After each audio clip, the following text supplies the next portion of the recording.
تو ہمارے پاس اللہ موجود ہے، تو پھر ٹینشن کس بات کی بھائی؟ بس ٹینشن یہ ہے کہ اللہ فوراً سنتا نہیں ہے. لوگ یہ کہتے ہیں ادھر مانگو ادھر جواب تو آتا نہیں ہے. میں نے جمعے کے بیان میں کہا تھا نا کہ مانگتے کچھ ہیں، جس کو مانگا تھا اس کے بچے ہم کو ماموں کہہ رہے ہیں. تو لوگ کہتے ہیں دعائیں قبول کہاں ہوتی ہیں.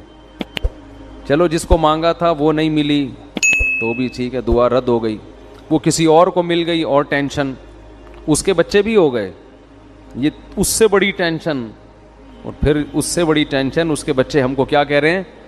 ماموں کہہ رہے ہیں. تو کہاں دعائیں قبول ہو رہی ہیں؟ سب الٹی ہو رہی ہیں. تو یہ وسوسے دماغ میں آتے ہیں، بھائی وہ نہیں ملی کوئی اور مل جائے گا، اللہ کچھ اور دے دے گا آپ کو، اس سے اچھا دے دے گا.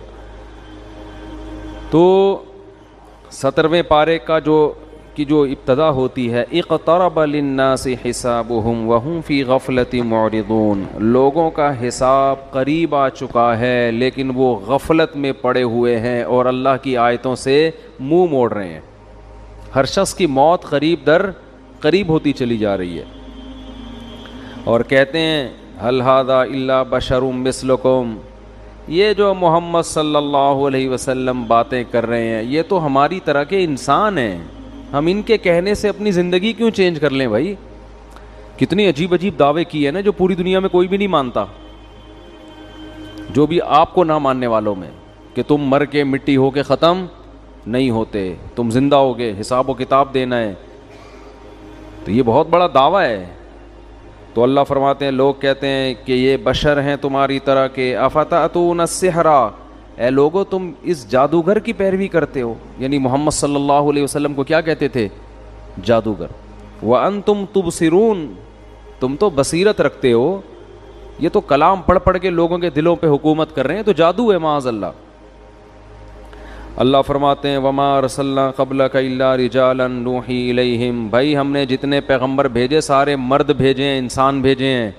آج تک کوئی پیغمبر ایسا نہیں ہے جو ہماری طرح کا انسان نہ ہو، کوئی اور مخلوق ہو. یہ پہلی دفعہ تھوڑی ہوا ہے.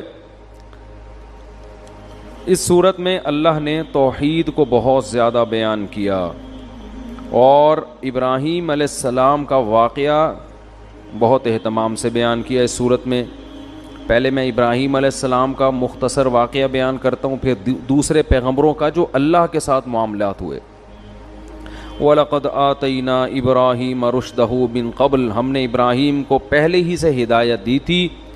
ابراہیم اپنے والد اور اپنی قوم سے کہنے لگے ما هذه التماثيل التي أنتم لها عاكفون، یہ کیا تصویریں ہیں جن کے سامنے تم ہر وقت مسٹنڈے بنے ہوئے بیٹھے رہتے ہو. مسٹنڈے کا لفظ میں استعمال کر رہا ہوں، ایسے گردن جھکا کے ان کے ادب احترام میں بیٹھے رہتے. تصویروں میں ایسا ہی ہوتا ہے نا، لوگ اپنے پیروں کی تصویریں لگاتے ہیں، بت بھی ایک تصویر ہی ہوتی ہے.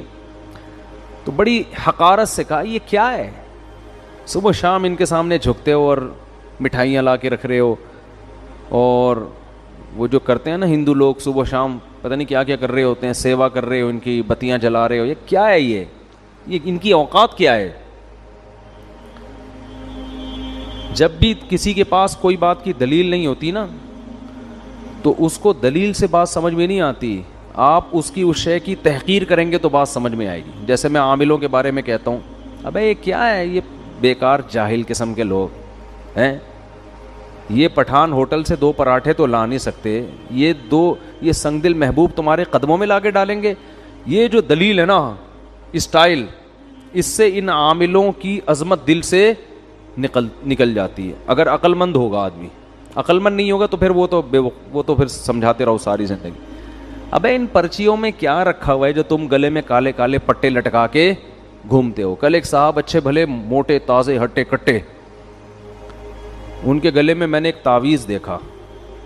میں نے ان سے کہا یہی اسٹائل تھا میرا، یہ کیا لٹکایا ہوا ہے یار، کالا پٹا ہندوؤں کی طرح. کہتے ہیں بھائی جائز تعویذ ہے. میں نے کہا جائز ناجائز کی بحث میں نے کی آپ سے، اچھا لگ رہا ہے یہ کالا پٹا گلے کے اندر لٹکایا ہوا یہاں پہ. چھوڑو، سنت پر عمل کرو. نبی اس رات کو سورہ فلق سورہ ناس پڑھ کے دم کیا کرتے تھے. جائز ناجائز کی بحث میں تو میں پڑھ ہی نہیں رہا نا. یہ اچھا لگ رہا ہے، میں تو یہ پوچھ رہا ہوں یہ اچھا لگ رہا ہے؟ یہ کیا پٹے گلوں میں ڈالے ہوئے ہیں؟ جانوروں کے گلے میں پٹے ہوتے ہیں، یا مشرکوں کے گلے میں پٹے لگتے ہیں، وہ کالے دھاگے نیلے دھاگے، لوگوں کو دیکھا ہوگا نا اپنے انگوٹھے پہ الگ دھاگا باندھا ہوا ہے، ادھر الگ دھاگا، ادھر امام ضامن، ادھر کچھ ادھر کچھ. او بھائی نیٹ کلین سیدھے سادے گھومو، کوئی ٹینشن ہو اللہ سے دعا مانگو، ختم. اور سنت کو فالو کرو. سنت میں کیا ہے؟ رات کو سونے سے پہلے چاروں قل پڑھ کے دم کر لیا، آیت الکرسی پڑھ لی، سورہ بقرہ کا آخری حصہ پڑھ لیا، بس. اب بھی اگر جن آ رہا ہے تو اس کا مطلب یہ ہے کہ وہ جو ہے نا اب آئے گا لازمی. وہ جن نہیں ہے، وہ کوئی اور چیز ہے وہ جن، ٹھیک ہے نا. تو نہیں آئے گا جن چڑیل بھوت انشاءاللہ. یہ ان تعویذ گنڈے والوں کے زیادہ آتے ہیں جن چڑیل بھوت. تو میرا بھی یہی اسٹائل ہوتا ہے، کیا گلے میں جاہلوں کی طرح پٹے ڈال کے. وہ کہتا ہے کیا ناجائز ہے؟ وہ بھائی ناجائز کا فتویٰ میں نہیں دے رہا، لیکن یہ اچھا لگ رہا ہے آپ کے گلے میں تو چھوڑو، اس کو اٹھا کے پھینکو. ہمارے گلے میں دیکھا کبھی کوئی پٹا؟ اللہ کا شکر ہے ہمارے بچوں کے گلے میں کوئی پٹا نہیں ہے، کچھ بھی نہیں. آرام سے ہنسی خوشی الحمدللہ اللہ زندگی دے رہا ہے، اللہ کرے ایسا ہی ہو. اور عاملوں کے خلاف اتنا بولنے کے باوجود آج تک کوئی عامل ایسا نہیں ہے کوئی جن چڑیل بھیج کے مجھے کوئی نقصان پہنچا سکے. ان کمبختوں کے پاس کچھ ہے ہی نہیں. یہ تو بزدل لوگوں کے لیے اللہ نے ان لوگوں کو پیدا کیا ہے. تو اس لیے یہ پٹے مٹے کالے نیلے پیلے فلیتے پلیتے دھاگے یہ چھوڑ دو، یہ سب چیزیں ہیں، ٹھیک ہے. کچھ نہیں رکھا ان چیزوں میں، اللہ پہ اعتماد اور توکل کرو. اچھا بھائی، تو ابراہیم علیہ السلام نے فرمایا ما ہذہ التماثیل، یہ کیا تصویریں ہیں بھائی تمہارے ہاتھوں کی بنائی ہوئی؟ تو قوم جواب میں کہنے لگی کہ وجدنا آباءنا لہا عابدین، بھائی ہماری پرمپرا ہے یہ. آپ ہندوؤں سے کہیں نا ان بتوں کی کیوں عبادت کرتے ہو؟ تو وہ جواب میں کہتے ہیں بھائی جب ہم ہندو گھر میں پیدا ہوئے ہیں تو ہمارا خاندان اور ہمارا مذہب ہمیں گاڈ کی طرف سے کیا ملا ہے؟ یہی ملا ہے، تو اللہ ہم سے اسی پہ خوش ہے. یہ دلیل درست نہیں ہے. ایک عیسائی نے سے میں نے پوچھا یار تم کیوں اس مذہب کو فالو کرتے ہو؟ اس نے کہا کہ اگر اللہ کو مجھے مسلمان بنانا تھا تو اللہ مجھے مسلم گھر میں پیدا کر دیتا. جب اللہ نے مجھے کرسچن پیدا کیا ہے اس کا مطلب وہ اسی پہ خوش ہے. میں نے کہا اچھا بھائی. میں نے کہا اس کا مطلب ایک آدمی چوری کرتا ہے، آپ اس سے کہتے ہو کہ چوری کیوں کرتے ہو؟ وہ کہتے ہیں میرا خاندان ہی چور ہے. میں کس گھرانے میں پیدا ہوا؟ چوروں کے گھرانے میں. میرے ابا مسجد سے چپل چراتے ہوئے پکڑے گئے تھے، ماموں گھنٹی بجاتے ہوئے پکڑے گئے تھے، اور خالہ سٹا لگاتے ہوئے پکڑی گئی تھیں. تو ہمارا تو خاندان ہی کیا ہے. تو اللہ کو اگر مجھے نیک بنانا تھا تو مجھے ڈاکوؤں کے گھر میں پیدا نہ کرتا. تو یہ دلیل درست ہوگی؟ تو جیسے عملی خرابی ہوتی ہے اسی طرح نظریے کی بھی خرابی ہوتی ہے. تو باپ دادا کی وجہ سے نہ عملی خرابی اختیار کرنے کی اجازت اور نہ نظریاتی خرابی. ہاں باپ دادا اگر خاندانی ہو پھر ان کو فالو کرنے کا حکم ہے. اس لیے کہ بہت سے لوگ نا یہ آیتیں ہمارے خلاف فٹ کر رہے ہوتے ہیں کہ تم اپنے باپ دادا کو مانتے ہو، ابو حنیفہ امام شافعی کو فالو کرتے ہو نبی کو چھوڑ کے. نبی کو چھوڑ کر ابو حنیفہ کو فالو کرنا ممکن ہی نہیں ہے، کیونکہ ابو حنیفہ اور نبی کا راستہ ایک ہی ہے. یہ ہے کہ قرآن و سنت کا ایک مطلب آپ نے سمجھا اور ایک مطلب ابو حنیفہ نے. ابو حنیفہ کی سمجھ پہ پوری امت گواہی دیتی ہے کہ وہ مجتہد تھے، آپ کی سمجھ پہ 4 آدمیوں کے علاوہ کوئی بھی نہیں مانتا. تو ایسے مجتہد کو فالو کرنا یہ قرآن و سنت ہی کو فالو کرنا ہے. ہاں مجتہد کی کوئی بات قرآن و حدیث کے خلاف ثابت ہو جائے اس میں مجتہد کو فالو کرنا جائز نہیں ہے، لیکن یہ ثابت ہر نتھو پتھو کا کام نہیں ہے. آپ اپنی عقل کی کمی کی وجہ سے یہ سمجھ رہے ہوتے ہو کہ ابو حنیفہ کا قول حدیث کے خلاف ہے. اصل میں آپ کی سوچ اور آپ کا علم کیا ہوتا ہے؟ ناقص ہوتا ہے. تو آپ اس کو تھوپ رہے ہوتے ہو پوری دنیا پر. خیر، تو ابراہیم علیہ السلام نے فرمایا کیا یہ ما ہذہ التماثیل، یہ کیا ہے؟ یہ نا توہین کے وقت ایسا کہا جاتا ہے. تو انہوں نے کہا ہم نے اپنے باپ دادا کو اسی پہ پایا ہے. تو ابراہیم علیہ السلام نے فرمایا لقد کنتم انتم، بے شک تم بھی، و آباؤکم تمہارے ابے دادے بھی، فی ضلال مبین کھلی ہوئی گمراہی میں پڑے ہوئے تھے. اب پوری قوم ایک طرف، اکیلے ابراہیم ایک طرف. قالوا وجئتنا بالحق ام انت من اللاعبین، انہوں نے کبھی اتنے اسٹریٹ فارورڈ اپنے بتوں کے خلاف سنا نہیں تھا, فرسٹ ٹائم وہ یہ سن رہے تھے. کیونکہ جس ماحول میں ابراہیم علیہ السلام پیدا ہوئے نا, وہاں تو سارے بتوں کی عبادت کرنے والے, ہمیشہ بتوں کا نام احترام سے لینے والے, بھگوان پہ چڑھاوے چڑھانے والے. فرسٹ ٹائم انہوں نے اتنا کانفیڈنس کے ساتھ یہ بات سنی تھی کہ تم بھی اور تمہارے باپ دادے بھی کیا ہیں, وہی غلط. تو وہ جواب میں کہتے ہیں اجئتنا بالحق ام انت من اللاعبین, اے ابراہیم آپ مذاق تو نہیں کر رہے ہمارے ساتھ؟ بعض دفعہ انسان مذاق میں ایسا بولو نا کہہ دیتا. ان کو اندازہ نہیں تھا کہ کوئی سیریسلی بھی ایسا کوئی بات کر سکتا ہے. اس سے پتہ چلتا ہے ماحول کیسا انسان کو تباہ کرتا ہے. سب ایک ہی گیت گانے لگتے ہیں بیٹھ کے, کیا آپ مذاق کر رہے ہیں, یہ حق پر ہیں؟ ابراہیم نے فرمایا نا نا نا, میں مذاق نہیں کر رہا. ربکم رب السماوات والارض, تمہارا رب یہ نہیں ہے, وہ ہے جس نے آسمانوں اور زمین کو بنایا. وَأَنَا عَلَىٰ ذَلِكُم مِّنَ الشَّاهِدِينَ, اور میں اس پر گواہ ہوں, میں گواہی دیتا ہوں کہ یہ خدا نہیں ہے. خدا کون ہے؟ جس نے آسمانوں اور زمینوں کو بنایا. اور پھر کہنے لگے وَتَاللَّهِ لَأَكِيدَنَّ أَصْنَامَكُمْ, ایک تدبیر سوچی انہوں نے, یہ دل میں کہا انہوں نے کہ یہ لوگ, وہ تو کئی سال سمجھاتے رہے نا, قرآن تو مختصر واقعہ بیان کرتا ہے, سمجھاتے رہے, ان کے سمجھ میں نہیں آیا. تو حضرت ابراہیم کے دل میں آیا کہ ایک ورک شاپ کرواتا ہوں میں ان کو. ٹھیک ہے نا, کیا کرواتا ہوں؟ ایک پراپر ورک شاپ, ایک پریکٹیکل کر کے میں ان کو دکھاتا ہوں. تو ابراہیم علیہ السلام نے کیا کیا, انہوں نے سوچا کہ جس دن یہ لوگ تہوار منانے جائیں گے, ان کا کوئی تہوار آتا تھا اس میں سب اکٹھے ہوتے تھے. یہ بھی عجیب بات ہے, ہر قوم تہواروں میں اکٹھی ہوتی ہے اور مسلمان عید کے دن ہر ایک اپنی اپنی مسجد میں اخپل طریقے سے نماز پڑھا رہا ہے. حالانکہ ہمیں تو زیادہ بڑا اجتماع کرنا چاہیے نا, یہ بھی ایک عجیب سا کام ہو رہا ہے مارکیٹ میں. تو انہوں نے کہا کہ میں دل میں کہا تاللہ لأکیدن اصنامکم, میں تمہارے بتوں کی گت بناؤں گا. انہوں نے کہا جب جو ہے نا پریکٹیکل کر کے دکھاؤں گا پھر شاید ان کو عقل آ جائے. تو وہ قوم کہیں تہوار میں جانے لگی. حضرت ابراہیم سے کہا آپ بھی چلیں. انہوں نے فرمایا انی سقیم, میری طبیعت ٹھیک نہیں ہے. تو یہ جو کہا نا طبیعت ٹھیک نہیں ہے, تو یہ بظاہر تو جھوٹ ہے لیکن حقیقت میں جھوٹ نہیں تھا. ان کی نیت یہ تھی کہ ان بتوں کو دیکھ دیکھ کے میری طبیعت خراب ہو رہی. اس کو توریہ کہتے ہیں کہ آپ ایک لفظ بولتے ہیں اس کا مطلب آپ کچھ اور لیتے ہیں اور سامنے والا کچھ اور, یعنی ذو معنی لفظ استعمال کرنا. تو حضرت ابراہیم نے ذو معنی لفظ استعمال کیا, میری طبیعت خراب ہے. انہوں نے کہا چلو ٹھیک ہے آپ آرام کریں, ہم چلے جاتے ہیں. تو پھر کیا کیا, فجعلہم جذاذا الا کبیرا لہم, سب کو ٹنڈا اور لنجا کر دیا. انہوں نے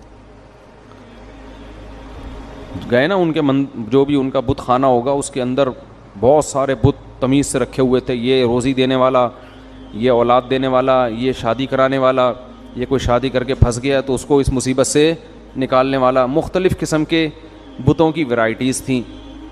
ابراہیم علیہ السلام نے جا کے, بڑی ہمت کی بات ہے, پوری قوم میں اکیلے یہ کام کر رہے ہیں, تو کسی کے کان کاٹ دیا, کسی کے ہاتھ کاٹ دیا, کوئی لنگڑا کنا بنا دیا کسی کو. تو یہ سارا کام کرنے کے بعد جب وہ لوگ واپس, اچھا بہت ابراہیم علیہ السلام نے ذہانت یہ کی کہ جو ان میں سب سے بڑا مستنڈا تھا نا اس کے گلے میں کوڑھالا لٹکا دیا, اس کو کچھ نہیں کیا. اس کے گلے میں کیا کر دیا, کلہاڑا لٹکا دیا. تو جب وہ واپس لوٹے تو وہ اپنے بتوں کا حال دیکھ کے حیران ہو گئے, بھئی یہ ہمارے بت کو, ہمارے بھگوانوں کو, خداؤں کو ہو کیا گیا ہے. تو کہنے لگے من فعل ھذا بآلہتنا انہ لمن الظالمین, جس نے ہمارے خداؤں کے ساتھ یہ حرکت کی ہے وہ بہت بڑا ظالم ہے. اب کس نے کی ہے؟ قالوا سمعنا فتى یذکرہم, لوگوں نے کہا ایک نوجوان ہے جو اکثر ان کا تذکرہ, برا تذکرہ کرتا رہتا ہے. ایک دن کہہ رہا تھا یہ کیا تم لوگوں نے رکھے ہوئے ہیں عبادت کے لیے. یقال لہ ابراہیم, اس کا نام کیا ہے؟ ابراہیم. اسی نے کیا ہوگا, اور تو کوئی برا بھلا بولنے والا نہیں ہے. قالوا فاتوا به علی اعین الناس, لوگوں نے کہا کہ سب کے سامنے اس کو لے کر آؤ تاکہ سب کے سامنے جرم کا اعتراف کرے وہ. قالوا اانت فعلت ھذا بآلہتنا یا ابراہیم, کیا آپ نے اے ابراہیم ان بتوں کے ساتھ یہ کیا ہے؟ ایک کی آنکھ غائب ہے, ایک کی ناک پتہ نہیں مارکیٹ سے شارٹ ہو گئی ہے, ایک کا گھٹنا تلاش کر رہے ہیں, تلاش کرنے کے باوجود نہیں مل رہا, پتہ نہیں کدھر گیا ہے. تو آپ نے کیا یہ؟ حضرت ابراہیم نے فرمایا بل فعلہ کبیرہم ھذا, یہ جو ہے نا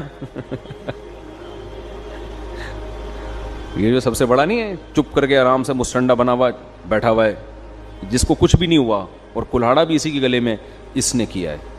فاسألوہم, اور جن کے ساتھ ہوا ہے نا ان سے پوچھو, وہ سب اسی کا نام لیں گے. جن کے ساتھ یہ کچھ ہوا ہے بھائی, جو زخمی ہوئے ہیں وہ زخمی خود بتائے گا کہ ہمارے ساتھ یہ کس نے کیا ہے. تو سب ایک ہی کا نام لیں گے, ان سے پوچھ کے دیکھو, سب بتائیں گے اس نے کیا ہے. فاسألوہم ان کانوا ینطقون, اگر یہ بولتے ہیں تو ان سے پوچھو. فرجعوا الی انفسہم فقالوا انکم انتم الظالمون. قرآن کہہ رہے چند سیکنڈ کے لیے نا سب اپنی بغلیں جھانکنے لگے اور اپنے دل میں بولنے لگے یار تم واقعی بڑے برے لوگ ہو, بڑے ہی ظالم لوگ ہو, یہ کمبخت کہاں سے بتا سکتے ہیں. تو ان کا ضمیر ان کو ملامت کرنے لگا کہ کیا پتھروں کو تم نے خدا بنا کے رکھا ہوا ہے جو کمبخت بول نہیں سکتے. تھوڑے دیر کے لیے تو ان کو یہ احساس ہو گیا, اور حضرت ابراہیم کا مقصد بھی یہ تھا. ثم نکسوا علی رؤوسہم, پھر پلٹے اور کہنے لگے لقد علمت ما هؤلاء ينطقون. ابراہیم آپ کو پتہ ہے یہ بول نہیں سکتے. دیکھو حضرت ابراہیم یہ عمل کروا کے نا ان کی زبان سے نکلوانا چاہ رہے تھے کہ یہ کسی کام کے نہیں ہیں, یہ کسی کام کے نہیں ہیں. یہ تبلیغ کا بڑا خاندانی طریقہ تھا, لیکن آپ کسی ہندو کے مندر میں جا کے اس طریقے پر عمل نہ کریں, وہ آپ کو بھی ٹنڈا اور لنجا بنا سکتا ہے. پھر لوگ آپ سے پوچھ رہے ہوں, ان سے بتوں سے کوئی نہیں پوچھے گا کون کس نے کیا, آپ سے لوگ پوچھ رہے ہوں گے آپ کے ساتھ یہ کس نے کیا. تو وہ ابراہیم تھے, وہ اللہ کے پیغمبر تھے, وہ انہی پہ جچتا تھا. آپ اپنی حیثیت کے مطابق ہنسی خوشی زندگی گزاریں جیسے گزر رہی ہے, ٹھیک ہے نا, بس تبلیغ کر دیا کریں محبت کے ساتھ. تو فرجعوا الی انفسہم, ہاں, قال افتعبدون من دون اللہ ما لا ينفعکم شیئا ولا یضرکم. حضرت ابراہیم نے فرمایا تو کیا تم ایسوں کی عبادت کرتے ہو جو نہ تمہیں نقصان پہنچا سکتے ہیں اور نہ تمہیں نفع, جو اپنا دفاع نہیں کر سکتے, وہ تمہارا کیا کریں گے. اف لکم ولما تعبدون من دون اللہ, تف ہے تمہارے اوپر. کیسا انداز ہے دیکھو تبلیغ, تف ہے تمہارے اوپر, اور جن بتوں کی تم عبادت کرتے ہو ان پہ بھی تف ہے, کسی کام کے نہیں ہے یہ. تو جواب میں کیا, باطل آدمی کے پاس دلائل تو ہوتے نہیں, دھمکیاں ہوتی ہیں. تو کہنے لگے حرقوہ وانصروا آلہتکم, لوگو ابراہیم کو جلاؤ اور اپنے خداؤں کی حفاظت کرو. خدا تو خود بندوں کی حفاظت کرتا ہے, ادھر کس کی حفاظت ہو رہی ہے, بھگوانوں کی حفاظت ہو رہی ہے. اللہ فرماتے ہیں قلنا یا نار کونی بردا وسلاما علی ابراہیم, آگ میں ڈالا گیا, ہم نے آگ کو حکم دیا ہے آگ ابراہیم پر ٹھنڈی اور سلامتی والی ہو جا. اللہ نے ابراہیم علیہ السلام کو بچا لیا اور ابراہیم علیہ السلام نے علاقہ چھوڑ دیا, کیونکہ اب وہ سمجھ گئے کہ یہ لوگ ماننے والے نہیں ہیں. علاقہ چھوڑا. اللہ نے آپ کو کیا نعمت دی, وَنَجَّيْنَاهُ وَلُوطًا إِلَى الْأَرْضِ الَّتِي بَارَكْنَا فِيهَا لِلْعَالَمِينَ. آپ کے بھانجے حضرت لوط بھی آپ پر ایمان لے آئے, دونوں چلے گئے برکت والی زمین ارض شام میں. لوط علیہ السلام کو وہاں ایک قوم کی طرف اللہ نے بھیجا, اور اللہ فرماتے ہیں وَوَهَبْنَا لَهُ إِسْحَاقَ, ہم نے ابراہیم کو ہبہ کر دیے, گفٹ میں اسحاق ایک بیٹا دے دیا. وَيَعْقُوب, اور بیٹے کے بعد پوتا بھی انہی کی زندگی میں دے دیا یعقوب. وَكُلًّا جَعَلْنَا صَالِحِينَ, اور سب کو ہم نے نیک بنایا. اور پھر اللہ نے نوح علیہ السلام کا تذکرہ کیا, پھر اللہ نے سلیمان اور داؤد علیہ السلام کا مختصر تذکرہ کیا, اور پھر اللہ نے ایوب علیہ السلام کا تذکرہ کیا. وَأَيُّوبَ إِذْ نَادَى رَبَّهُ أَنِّي مَسَّنِيَ الضُّرُّ. حضرت ایوب علیہ السلام بہت طویل عرصے بیمار رہے ہیں, بہت شدید تکلیف میں. اللہ فرماتے ہیں گڑ گڑا کے اللہ سے دعائیں مانگی, اے اللہ مجھے مصیبت پہنچی ہے, انت ارحم الراحمین, تو سب سے زیادہ رحم کرنے والا. دیکھو اللہ کا ہر ایک کے ساتھ معاملہ دوسروں سے مختلف. اگر یہ بیماریاں, ٹینشنیں, پریشانیاں اللہ کے عذاب ہوتے تو پیغمبروں کو ملتے ہی. حضرت ایوب کی تو زندگی کا بہت بڑا حصہ کس میں گزر گیا, بیماری میں, اور اسی بیماری میں آپ کے بچے بھی آپ سے, بچوں کی بھی موت ہو گئی. تو اللہ فرماتے ہیں آتیناہ اہلہ، ہم نے ایوب کو جب شفا دی تو ان کے گھر والے بھی ان کو دے دیے اور اس جیسا اور بھی ہم نے ان کا خاندان بڑھا دیا. اس سے یہ بھی پتہ چلتا ہے بھائی فیملی اللہ کی بہت بڑی بولو نا نعمت. پیغمبر کو کیا ضرورت بیوی بچوں کی، تو اللہ سے ان کا اتنا گہرا تعلق، لیکن اللہ نعمت کے طور پہ بیان کر رہا ہے. اب اس کی تفسیر میں علماء کا اختلاف ہوا ہے کہ اس کا مطلب کیا ہے. یا تو وہ مر گئے تھے اللہ نے زندہ کر دیا، یا اور کوئی دوسرا خاندان بڑا دے دیا، اولاد میں خوب اللہ نے ان کے برکت دے دی. تو قرآن سے پتہ چلتا ہے کہ بڑا خاندان، زیادہ بچے، یہ اللہ کی طرف سے آزمائش نہیں ہے بلکہ اللہ کی طرف سے نعمت ہے. یہ پیغمبروں کو آزمائشوں کے بعد ملی ہیں یہ چیزیں نعمت کے طور پر. اللہ فرماتے ہیں وَأَدْخَلْنَاهُمْ فِي رَحْمَةٍ وَظَنُّونِ إِذْ ذَهَبَ مُغَاضِبًا، اور مچھلی والے کا بھی تذکرہ کریں. انہیں بھی ایک پریشانی آئی تھی، وہ اللہ سے ناراض ہو کے چلے گئے. یہ قرآن کی ایک اصطلاح ہوتی ہے، اللہ سے کوئی بھی ناراض نہیں ہوتا. اور کیا قرآن کہہ رہا ہے فَظَنَّ أَن لَّن نَّقْدِرَ عَلَيْهِ، یا یہ بھی ہو سکتا ہے قوم سے ناراض ہو کے، غضبناک ہو کے کہ میری قوم ایمان نہیں لا رہی ہے. فَظَنَّ أَن لَّن نَّقْدِرَ عَلَيْهِ، یہ سمجھ بیٹھے کہ جیسے ہمیں ان پر قدرت ہی نہیں ہے.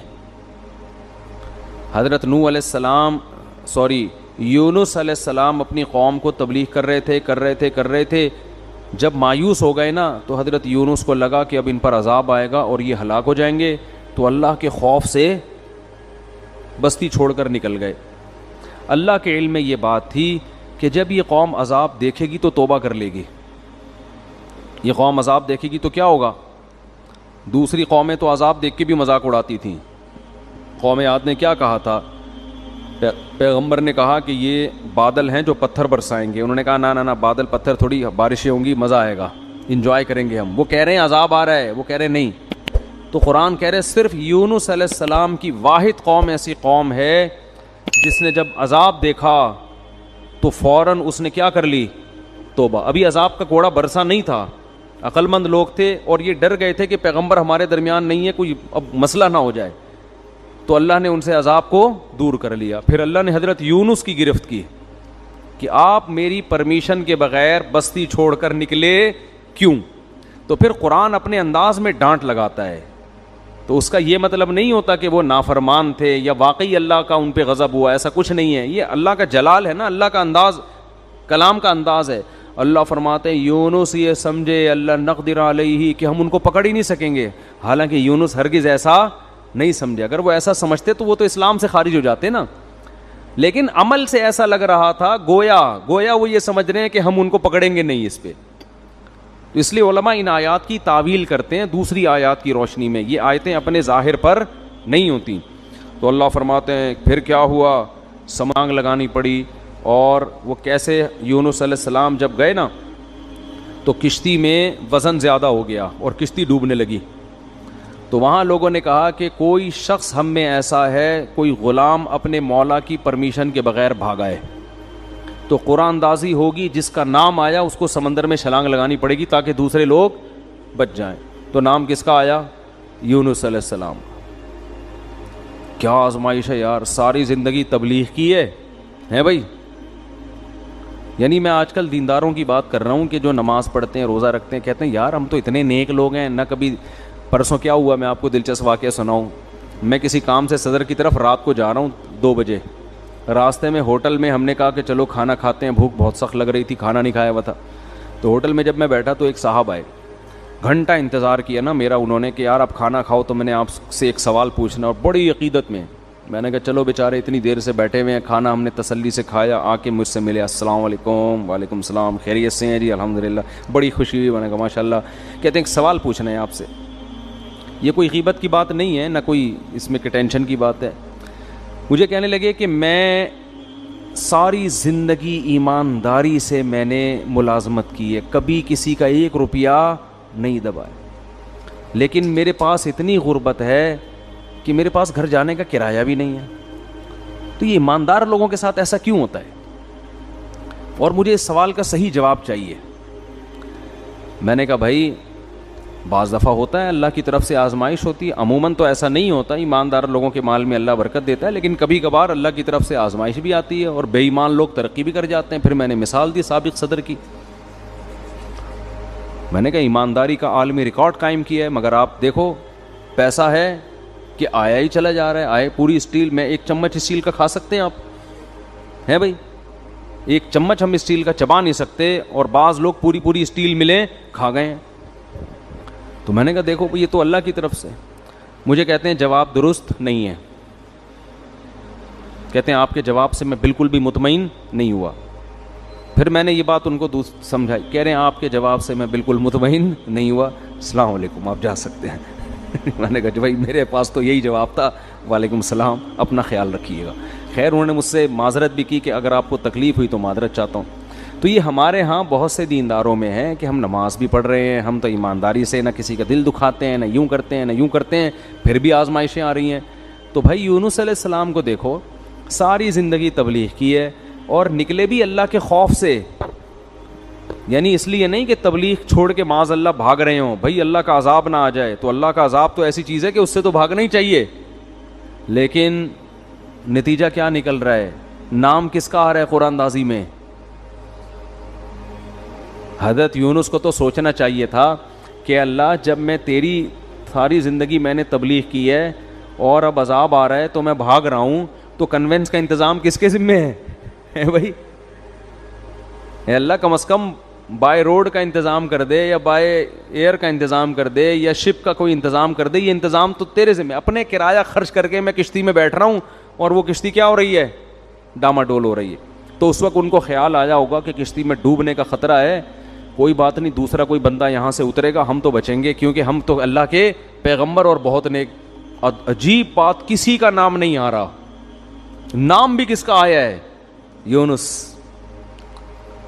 تو اب جب نام آیا تو بھی اللہ سے شکایت نہیں کہ یہ کیا ہو رہا ہے میرے ساتھ. کنوینس کا اللہ نے کوئی انتظام بھی نہیں کیا پراپر ہے بھائی، اور ایسی کشتی میں بٹھوا دیا جو اب کیا کر رہی ہے؟ ڈوب رہی ہے. اور اللہ نے تو مجھ سے بڑے بڑے وعدے کیے تھے، اور اب اتنے درجنوں لوگوں میں نام کس کا آ رہا ہے؟ میرا. کچھ بھی نہیں ہے. چلو سمندر میں چھلانگ لگائیں گے، کوئی پھٹا وٹا مل جاتا ہے، کہیں تیر کے آدمی چلا جاتا ہے، کچھ نہ کچھ دیر تو زندہ رہتا ہے نا. ادھر سمندر میں چھلانگ لگائی اور مچھلی منہ کھول کے کھڑی ہوئی ہے، لے بھائی مچھلی کے پیٹ میں. لیکن ایک حرف شکایت کا نہیں آ رہا. قرآن ہمیں یہ سب کیوں بتاتا ہے؟ اللہ سے اچھا گمان رکھو، ہر غلطی اپنے کھاتے میں ڈالو. ہر غلطی نہیں بھی ہو تو بولو میں غلط ہوں. ہر غلطی کس کے کھاتے میں؟ بھائی میں ہی غلط ہوں. مجھے یاد ایک دفعہ ہم جب چھوٹے بچے تھے نا، اس وقت تبلیغ والوں میں بڑا جوش ہوتا تھا، اب بھی ہے لیکن وہ والا جوش رہا نہیں ہے. وہ بڑا جوش ہوتا تھا بھائی. وہ جب 3 دن کی جماعت آتی تھی نا، پورے محلے کو ہلا کے جاتی تھی. وہ ہر ایک کو لے کے، کوئی گٹر کے ڈھکن پہ بیٹھے ہوئے اس کو سمجھا رہے ہیں، ادھر لے آ کے چائے پلا رہے ہیں. بڑا اب بھی ہے لیکن ظاہر ہے جو چیز شروع میں ہوتی ہے اس میں جوش زیادہ ہوتا ہے. تو وہ بہت محنت تھی. تو کیا کہہ رہا تھا میں؟ نہیں، مچھلی کی بات. ہاں، تو مجھے یاد ہے ان میں ایک ساتھی تھے، انہوں نے جماعت میں بہت وقت لگایا ہوا تھا، سال لگے ہوئے تھے ان کے، اندرون ملک بیرون ملک، بڑے محنتی اور بڑے متحرک. تو ایک دن وہ بس میں میرے ساتھ بیٹھ گئے، ہم سفر کرنے لگے. تو میں نے ان سے بات کی، میں نے کہا اللہ نے آپ سے بڑا کام لیا ہے، بہت کام لیا ہے، بہت لوگوں کو اللہ نے آپ کے ذریعے ہدایت دی. تو مجھے کہتے ہیں بھائی میں تو کام بگاڑنے والے لوگوں میں سے ہوں. تبلیغ میں کچھ لوگ ایسے لگے ہوئے ہیں جو کام کیا کر رہے ہیں؟ بگاڑ رہے ہیں. تو میں بھی انہی نالائقوں میں سے ہوں. مجھے ان کا یہ اسٹائل بڑا پسند آیا. میں نے کہا اتنا کام کر رہے ہیں یہ بندہ، لیکن اگر ذرا سی کسی نے تعریف کر دی تو کیا کہہ رہے بھائی تبلیغ میں کچھ لوگ ایسے ہیں جو بیڑا غرق کر رہے ہیں تبلیغ کا. انہی بیڑا غرق کرنے والوں میں سے ایک میں بھی ہوں. اب کوئی بیوقوف ہوتا تو کہتے پھر نکل جاؤ تبلیغ سے، ٹھیک ہے نا. تو یہ تواضع ہے کہ بھئی ہم کیا کر رہے ہیں، ہم تو کام بگاڑنے والوں میں سے ہیں. تو اللہ کو یہی پسند ہے، دعوے اور بڑی بڑی باتیں نہیں کرنی چاہیے. تو یونس علیہ السلام کو جب مچھلی کے پیٹ میں گئے ہیں تو قرآن کہہ رہا ہے احساس ہو گیا یونس کو کہ غلطی کس کی ہے بھائی میری. کچھ غلطی ہوئی ہے، ورنہ اللہ غلط نہیں کر سکتا کسی کے ساتھ. فنادا فی الظلمات، قرآن کہہ رہا ہے اندھیروں میں پکارا. ایک تو مچھلی کے پیٹ کا اندھیرا، ایک سمندر کی تہ کا اندھیرا، اور ایک رات کا اندھیرا. یہ رات کو واقعہ ہوا ہے، کتنا خوف ہوگا. ابھی آپ کو سمجھ میں نہیں آ رہا، کبھی سمندر میں رات کو سفر کریں، پھر آپ کے اچھوں کو بھی سمجھ میں آئے گا کیا حالت ہوتی. فی الظلمات اللہ الہ الا انت، کہ اللہ تیرے سوا کوئی عبادت کے لائق نہیں. سبحانک، تو ہر عیب سے پاک ہے، تو ظلم نہیں کرتا. انی کنت من الظالمین، میں ہی ظالم ہوں. غلطی کس کی ہے؟ میری. قرآن کہہ رہے ہم نے مچھلی کو حکم دیا اگل دے بھائی کنارے پہ لے جا کے اس کو. بس یہی دکھانا تھا ہم نے. اور پھر اللہ نے کیا کیا، جب مچھلی نے کنارے پہ اگلا ہے تو سمندر کے کنارے پہ تو کچھ بھی نہیں ہوتا، وہاں اللہ نے اپنی قدرت سے فوراً درخت پیدا کر دیا، چھاؤں پیدا کر دی، اور پھر ان کو حکم دیا واپس جاؤ اپنی قوم کے پاس. ہم نے اس قوم سے عذاب کو ختم کر دیا ہے. تو یونس علیہ السلام کے ساتھ جو یہ معاملہ تھا، اس کو قرآن تو اس انداز سے بیان کر رہا ہے، لیکن جو اللہ کے کلام کے مزاج سے واقف ہے نا، ان کو پتہ ہے یہ اللہ کا انداز ہے بات کرنے کا. حقیقت میں یہ سزا نہیں تھی، بلکہ ان کے درجے کو اور زیادہ بلند کرنا، رہتی دنیا تک لوگوں کو بتانا کہ اللہ کے اپنے محبوب بندوں کے ساتھ معاملات کیا ہوتے ہیں. تو دیکھو ایک بات خوب یاد رکھو، ہم نے شریعت پہ چلنا ہے اور موت تک چلتے رہنا ہے. جو بھی ہو جائے، جیسا غلط ہو اچھا ہو، یہ ہمارا ہیڈک نہیں ہے، یہ مسئلہ اللہ کا ہے. سمجھتے ہو؟ اور آپ نے اپنے لحاظ سے شریعت کے حکم پر عمل کیا، بعد میں پتہ چلا حکم ایسے نہیں بلکہ ویسے ہے، ٹینشن لینے کی ضرورت نہیں ہے. بھائی ہم تو اسی کے مکلف ہیں. جیسے یونس علیہ السلام اس وقت یہ سمجھ رہے تھے کہ مجھے یہاں سے بھاگ جانا چاہیے، بھائی عذاب آئے گا تو میں بھی پس جاؤں گا، تو اپنے لحاظ سے بالکل ٹھیک کیا. اللہ نے سزا دی اور سمجھایا کہ بھاگنا نہیں چاہیے تھا. انہوں نے کہا اللہ میں توبہ کرتا ہوں. اب یہ نہیں کہ اسی غم کو لے کے بیٹھے رہے میں بھاگا کیوں تھا، کاش میں نہ جاتا، کاش میں یہ نہ ہوتا. نہ، یہ کاش واش کے لفظ نہیں. علماء کہتے ہیں اگر آپ سے غلطی بھی ہو جائے، جب توبہ کر لی نا، اس غلطی کو ہمیشہ سے اپنی ڈکشنری سے نکال دو. پھر یہ پاگلوں کی طرح سوچنا کاش یہ نہ کرتا، ہائے ہائے یہ نہ کرتا، یہ پاگل اور وہمی ہونے کی علامت. غلط ہو صحیح ہو، جو آپ کے سمجھ میں آ رہا تھا آپ نے اس وقت کیا. غزوہ احد میں دیکھو نا، 70 حضرات شہید ہو گئے. تو یہ نہیں کہ صحابہ بیٹھ کے بار بار یہ سوچ کاش ہم مدینہ سے باہر نہ نکلتے، کاش مدینہ کے اندر رہتے، اس نے یہ بولا تھا، انہوں نے بولا تھا مدینہ سے باہر جاؤ، انہوں نے مروایا ہے، اس نے یوں کروایا ہے، یہ کروایا. قرآن کیا کہہ رہا ہے؟ فَإِذَا عَزَمْتَ فَتَوَكَّلْ عَلَى اللَّهِ. بھائی سوچ سمجھ کے ایک رائے قائم کی، اللہ پہ چھوڑ دو بس. اور دوبارہ بھی یہی ہوگا، مشورے اسی طرح سے ہوں گے. اور اگر مگر کا لفظ استعمال نہ کرو. کتنا صاف پابندی لگا دی نا، آگے بڑھو بس. تو اس میں نقصان ہو فائدہ ہو، کیونکہ اصل آخرت ہے، آخرت میں اللہ نوازے گا آپ کو. تو یونس علیہ السلام کو دوبارہ اللہ نے بھیجا. پھر اللہ نے حضرت زکریا کا واقعہ بیان کیا. وہ بھی ایک غم میں مبتلا تھے. وہ غم کیا تھا؟ اولاد نہیں تھی، پریشان تھے.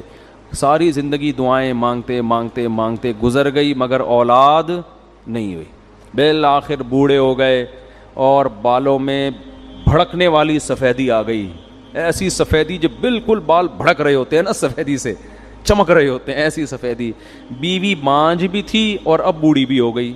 جوان عورت اگر بانجھ نہ ہو، بوڑھی ہونے کے بعد تو ویسے ہی اولاد کا امکان ختم. اور اگر پہلے سے بانجھ بھی ہو اور پھر بوڑھی بھی ہو جائے، اب تو کوئی چانس ہی نہیں ہے. لیکن دعائیں اللہ سے مسلسل مانگ رہے ہیں. تو اللہ نے کیا فرمایا؟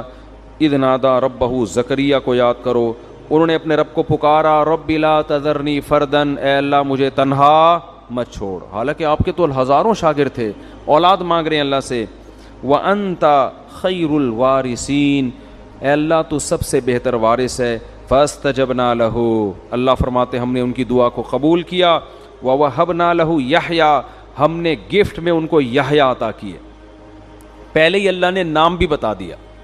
وَأَصْلَحْنَا لَهُ زَوْجًا، ان کی زوجہ کو بھی تندرست کر دیا، اولاد کے قابل بنا دیا. کیوں یہ عجیب کام کیوں کیا؟ اس لیے كَانُوا يُسَارِعُونَ فِي الْخَيْرَاتِ، فرمایا یہ خاندان ایسا تھا کہ یہ نیکی کے کاموں میں ایک دوسرے سے آگے بڑھنے کی فکر میں لگے رہتے تھے. انداز دیکھو قرآن کا. ہمارے خاندانوں میں کیا ہے؟ پیسہ کمانے میں ایک دوسرے سے اسپیڈ، ہر آدمی کوشش کر رہا ہے میری اسپیڈ اس سے کیا ہو جائے، صحت میں میری اسپیڈ اس سے زیادہ. جم میں جب جاتے ہیں تو ایک دوسرے کے ڈولے دیکھ کے کہتے ہیں کہ میرے اس سے وہ جو ٹریننگ دینے والا ہوتا ہے اس سے کہتے ہیں, اشارہ کر کہتے ہیں اس سے ڈبل ہونا چاہوں, ڈبل 1-2 مہینے بعد مجھے اسے ڈبل کر دو. کسی کی فٹنس دیکھ کے کہتے ہیں کہ اس کی کمر نظر تو آ رہی ہے, میری ایسی ہونی چاہیے کہ CID والے بھی تلاش کریں تو ان کو نہ ملے. تو ہم فٹنس میں, صحت میں, دولت میں, ان میں کیا کر رہے ہیں آگے. اگر یہ اللہ کے لیے ہو تو پھر تو ٹھیک ہے, لیکن اللہ کے لیے ہے نہیں نا, مسئلہ تو عیاشی کے لیے. تو اللہ فرماتے ہیں زکریا, ان کی زوجہ اور یہ جو خاندان تھا, یہ نیکیوں میں, خیر کے کاموں میں ایک دوسرے سے آگے بڑھنے کی کوشش کرتے رہتے. حضرت شیخ الحدیث مولانا زکریا رحمۃ اللہ علیہ نے اپنی آپ بیتی میں لکھا ہے کہ ہمارے گھر میں اتنی عبادت کا ماحول ہے کہ ہماری بیٹیاں, بہویں تلاوت میں ایک دوسرے سے مقابلہ کر رہی ہوتی ہیں. رمضان میں تہجد میں ایک دوسرے سے مقابلہ ہوتا ہے. تو یہ جب تک یہ سوچ پیدا نہیں ہوتی نا, انسان کوئی کارنامہ سر انجام نہیں دیتا. ہمیں یاد ہے جب جاگنے کی راتیں آتی تھیں, ہم چھوٹے بچے تھے, تو مسجدوں میں ہمارے مقابلے ہوتے تھے, کتنی رکعتیں کون پڑھے گا. ابے اس نے 50 پڑھ لی, ہم کہتے ہیں ابے ہم 100 پڑھ کے دکھائیں گے. اب یہ مقابلے بھی گھروں میں بھی, یہ مقابلے ختم. اب اسکور کون PUBG میں زیادہ بنا رہا ہے, اب مقابلے اس میں ہو رہے ہیں. تو آج بھی الحمدللہ ایسے علماء موجود ہیں جن کے گھروں میں تلاوت کا معمول اور عبادت کا معمول. تو اللہ فرماتے ہیں یہ لوگ نیکیوں میں, صدقات و خیرات میں, نمازوں میں ایک دوسرے سے سبقت کرتے تھے. وَيَدْعُونَنَا رَغَبًا وَرَهَبًا, یہ جملہ جو ہے نا یہ پہلے سے بھی زیادہ اہم ہے. اور یہ ہمیں پکارا کرتے تھے جہنم کے خوف اور جنت کی لالچ میں. آج جو ہماری دعائیں ہیں ان میں جنت اور جہنم کا عنصر کم ہو گیا ہے, دنیا کا عنصر زیادہ ہو گیا. ٹھیک ہے, وہ بھی دنیا بھی مانگے اللہ سے, لیکن جس چیز کی جتنی زیادہ ضرورت ہو سب سے زیادہ وہ مانگنی چاہیے. ہمیں سب سے زیادہ ضرورت اس بات کی ہے کہ اللہ ہمیں سیدھے راستے پہ چلا دے. دنیا تو گزر جائے گی جیسی تیسی, تبھی حدیث میں یہ دعا آئی ہے لا تجعل مصیبتنا فی دیننا, اے اللہ اگر کوئی مصیبت ہمارے مقدر میں لکھی ہے نا تو وہ دین میں نہ آئے, دنیا میں آ جائے. وہ نہیں آ رہی بات. اگر اللہ کرے کہ کہیں مصیبت نہ آئے, لیکن اگر کوئی مصیبت لکھی ہوئی ہے, آنی ہی ہے, تو اللہ اس سے دنیا کا نقصان ہو جائے, آخرت کا نقصان نہ ہو, دین خراب نہ ہو ہمارا. کیوں؟ دنیا مسافر خانہ ہے بھائی, جیل میں بھی گزر جائے گی, ایک دن آئے گا. 1000 سال بھی عمر اگر ہمیں مل جائے نا وہ بھی ختم ہوگی. نوح علیہ السلام کی ہو گئی نا ختم, تو ہماری بھی ختم ہو جائے گی ایک دن. تو اللہ کہتے ہیں جنت کی لالچ اور جہنم کا خوف, یعنی راتوں کو اٹھ کے جو دعائیں مانگتے تھے اس دعا میں زیادہ عنصر کیا تھا, اے اللہ جہنم کی آگ سے بچا اور جنت کی نعمتیں عطا کر. پھر اس کے لیے عملی کوشش بھی کرے انسان. پھر اللہ نے حضرت مریم کا تذکرہ کیا کہ کیسے پاک دامن تھیں. تو یہ تو تھی سورہ حج. اس کے بعد ہے سورہ انبیاء تھی, پھر سورہ حج ہے. سورہ حج میں اللہ نے قیامت کے زلزلے سے اس کو شروع کیا. اے لوگو اتقوا ربکم, اپنے رب سے ڈرو.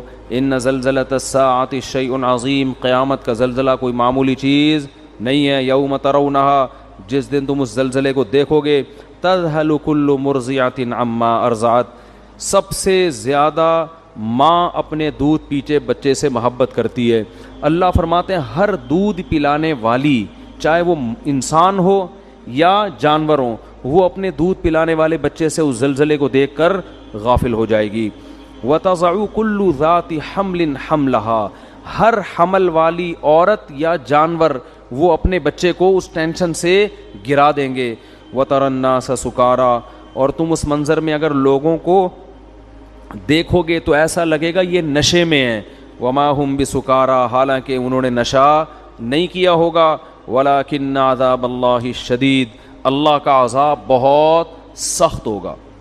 وَمِنَ النَّاسِ, آگے اللہ نے فرمایا یا ایھا الناس ان کنتم فی ریب من البعث, اے لوگو اگر تمہیں قیامت کے زلزلے اور اس کے بعد مرنا اور پھر مٹی ہو کے دوبارہ زندہ ہونے پر یقین نہیں ہے, تم یہ کہتے ہو کہ یہ خدا یہ کام کیسے کرے گا. فَإِنَّا خَلَقْنَاكُم مِّن تُرَابٍ, تو دیکھو ہم نے تمہیں مٹی سے بنایا ہے سب سے پہلے. کوئی یہ کہہ سکتا ہے یہ مٹی سے چلتے پھرتے انسان, دو آنکھیں دو کان, ناک, دل, دماغ, جگر, کھوپڑی, یہ سارا سیٹ اپ بن کے چلتا پھرتا پتلا, کوئی کہہ سکتا ہے یہ؟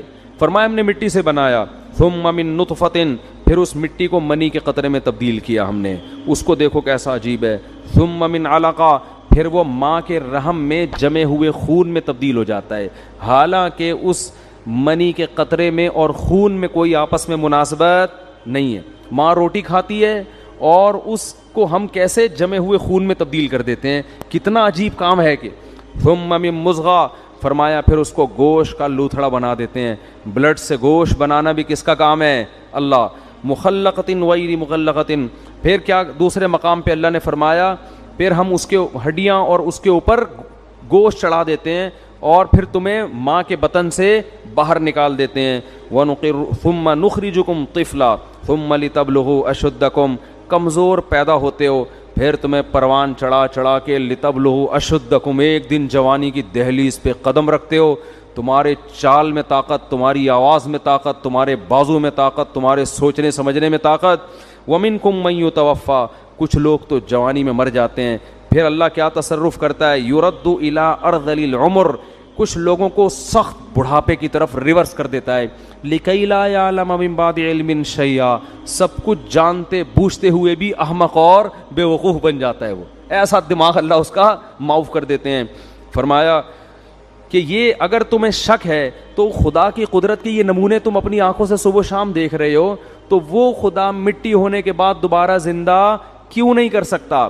اللہ کہتے ہیں ایک اور دلیل ہم دیتے ہیں، وَتَرَى الْأَرْضَ حَامِدَةً، زمین کو دیکھو کیسے مرجھائی ہوئی پڑی ہوئی ہوتی ہے، کھود کے دیکھو کہ مٹی گوبر کے علاوہ کچھ بھی نہیں ملے گا۔ کوئی کہہ سکتا ہے اس میں پانی ڈالو تو یہ سب کچھ اگے گا؟ کچھ ہے ہی نہیں، نہ اس میں خربوزہ ہے، نہ تربوز ہے، نہ انار ہے، نہ انگور ہے، کچھ بھی نہیں نظر آئے گا اس میں تمہیں، لیکن تمہارے رب نے ایسے سافٹ ویئر اس مٹی کے اندر انسٹال کر دیے ہیں کہ فَإِذَا أَنزَلْنَا عَلَيْهَا الْمَاءَ، جیسے ہی ہم آسمان سے پانی برساتے ہیں، اہتزت، ایک دم زمین حرکت میں آنا شروع ہو جاتی ہے، وربت، اور اس کا سینہ پھٹنا شروع ہو جاتا ہے، وَأَنبَتَتْ مِن كُلِّ زَوْجٍ بَهِيجٍ، ہر طرح کے خوشنما درخت اور پھول بوٹے اور پھل وہ پیدا کرنا شروع کر دیتی ہے۔ اسی زمین سے کیسے پھول خوبصورت، کیسے جنگل آباد ہوتے ہیں۔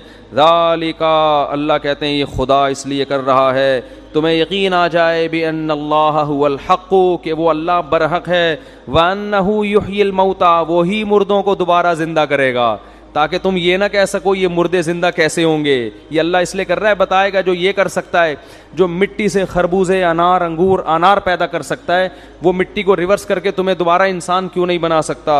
وَأَنَّهُ عَلَى كُلِّ شَيْءٍ قَدِيرٌ، اور تمہیں یقین آ جائے کہ اللہ ہر چیز پر قدرت رکھتا ہے۔ وَأَنَّ السَّاعَةَ آتِيَةٌ لَا رَيْبَ فِيهَا، تمہیں پتہ چل جائے کہ قیامت ایک دن آئے گی اور اس کے آنے میں کوئی شک نہیں ہے۔ وَأَنَّ اللَّهَ يَبْعَثُ مَن فِي الْقُبُورِ، اور جو قبروں کے اندر دفن ہیں، لوگ پڑے ہوئے ہیں، اللہ ان کو ایک دن اکھاڑ کے اپنے سامنے کھڑا کر دے گا۔ کیا انداز ہے قرآن مجید کا! دنیا میں سب سے بڑا احمق اور بے وقوف وہ ہے جو یہ کہتا ہے کہ ہم مٹی ہو کے ختم ہو جاتے ہیں، بھلا کون اس مٹی میں دوبارہ جان ڈالے گا؟ صبح و شام اللہ پانی برسا کے مٹیوں میں ہی تو جان ڈال رہا ہے جو ہم کھا رہے ہیں۔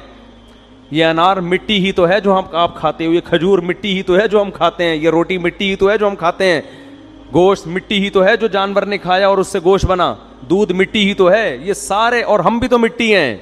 مٹی سے کیسے مختلف چیزیں اس نے بنا دیں، اس پہ نہیں مان رہے کہ اللہ کی قدرت، اور اعتراض کس پہ کر رہے ہیں؟ مٹی سے دوبارہ انسان کیسے بنے گا؟ تو اللہ فرماتے ہیں یہ سب ہم اس لیے تو اپنے قدرت کے نمونے دکھا رہے ہیں تاکہ تمہیں پتہ چل جائے۔ پھر اللہ کہتے ہیں وَمِنَ النَّاسِ مَن يُجَادِلُ فِي اللَّهِ بِغَيْرِ عِلْمٍ، بہت سے لوگ ایسے ہیں جو اللہ کے بارے میں بغیر دلیل کے جھگڑتے ہیں۔ کیا جھگڑنا؟ وہی اللہ کہہ رہا ہے زندہ کروں گا اور یہ کہتے ہیں نہیں ہوگا۔ فرماتے ہیں ان کا انداز کیا ہوتا ہے؟ ثانی عطفہ، جب ان کے سامنے اللہ کی آیات تلاوت کی جاتی ہیں کہ تم زندہ ہوگے، تمہیں حساب دینا ہے، تو یہ اپنے پہلو کو موڑ لیتے ہیں وہاں سے، چلو یار کوئی اور بات کرو، یہ کیا قصے کہانیاں لے کے بیٹھ گئے ہو۔ یہ انداز ہے قرآن کا۔ ثانی عطف، اپنے پہلو کو کیا کر لیتا ہے؟ فولڈ کر لیتا ہے، فوراً موو کرتا ہے وہاں۔ کھانے پینے کی بات ہو، خربوزے کی بات ہو، تربوز کی بات ہو، سموسے کی بات ہو، توجہ کرے گا، ہاں جی ذرا اونچا بولیں، کیا کہہ رہے ہیں آپ؟ پیسوں کی بات ہو، بحریہ ٹاؤن کی بات ہو، گاڑیوں کی بات ہو، 4 شادیوں کی بات ہو، کرے نہ کرے لیکن سنے گا شوق سے۔ لیکن جب بات ہوگی کہ تمہیں ایک دن خدا زندہ کر کے حساب دے گا تو قرآن کہہ رہا ہے ثانی عطفہ، اپنے پہلو کو فوراً کیا کرتے ہیں؟ موڑتے ہیں. کیوں؟ یعنی ٹاپک کو کیا کرو بھائی؟ چینج. جیسے ہوٹلوں میں لکھا ہوتا ہے نا سیاسی باتیں کرنے پر پابندی ہے، پھڈا ہو جاتا ہے نا بعض دفعہ. تو یہی ہمارا مزاج ہے. ثانی عطفہ لیضل عن سبیل اللہ. ایک آیت پڑھ کے بس درس کو ختم کرتا ہوں. اللہ نے فرمایا وَمِنَ النَّاسِ مَن يَعْبُدُ اللَّهَ عَلَى حَرْفٍ. کچھ لوگ ایمان لے بھی آتے ہیں. فرمایا کچھ ایسے ہیں جو مان بھی جاتے ہیں، لیکن ان کا انداز کیا ہوتا ہے؟ وہ اللہ کی عبادت کرتے ہیں کنارے پہ کھڑے ہو کر. فَإِنْ أَصَابَهُ خَيْرٌ اطمأنَّ بِهِ. اگر اسلام میں فائدہ نظر آ رہا ہے، بہت زبردست مذہب ہے اسلام، واقعی اسلام پہ چلنا چاہیے. سمجھ میں آ رہی ہے بات؟ جب زکوٰۃ لینی ہو تو اسلام، کیونکہ اسلام نے زکوٰۃ کو فرض کیا، بہت اچھا حکم ہے، لائیے زکوٰۃ نکالیے، ٹھیک ہے نا. جب دینے کی باری آئی، لوگ کہتے ہیں میرے پر 1 کروڑ روپے 2.5 لاکھ زکوٰۃ بن رہی ہے، 2.5 لاکھ کون دے گا؟ او بھائی 1 کروڑ بھی تو ہے تیرے پاس، اس کو نہیں دیکھ رہا. 1 کروڑ کو نہیں دیکھے گا، جو 2.5 لاکھ نکل رہے ہیں نا اس پہ موت آ رہی ہے. اور صرف زکوٰۃ نہیں، اسلام تو کہہ رہا ہے اور بھی سخاوت کرو، ہاتھ کھولو اللہ کی راہ میں اپنا. مرنا ہے، ختم ہوئے. ہم چائنیز کی طرح یہ پیسہ قبر میں تھوڑی لے کر جائیں گے. وہ ملیشیا میں قبرستان ہے نا، چائنا والے ڈالر کے اتنے بڑے بڑے وہ کرنسیاں لے کے اپنے ساتھ دفن ہوتے ہیں، قبرستان ہے وہاں پہ.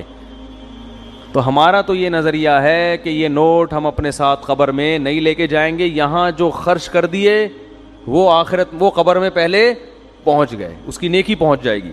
تو اللہ فرماتے ہیں کہ جب کوئی ان کو خوشی پہنچتی ہے، اطمئن بھی، تو مطمئن ہوتے ہیں. اسلام بڑا زبردست مذہب ہے. وَإِنَ 4 شادیاں کی باتیں بھی ہیں بھائی اسلام میں. وَإِنْ أَصَابَتْهُ فِتْنَةٌ، جب کوئی آزمائش آتی ہے، انقلب علی وجہہ، الٹے منہ اسلام سے واپس پھرتے ہیں. تو یہ اپنے مطلب کا مذہب ہے. خسرت دنیا والآخرہ، فرمائے یہ دنیا میں بھی برباد اور آخرت میں بھی. اسی طرح یاد رکھو کہ خواہشات کی بیس پر اپنا مسلک چھوڑنا بھی اسی میں داخل ہے. طلاقیں دے دے کے اہل حدیث سے جو فتویٰ لے کے آتے ہیں نا، ان پہ بھی یہی آیتیں فٹ ہو رہی ہیں.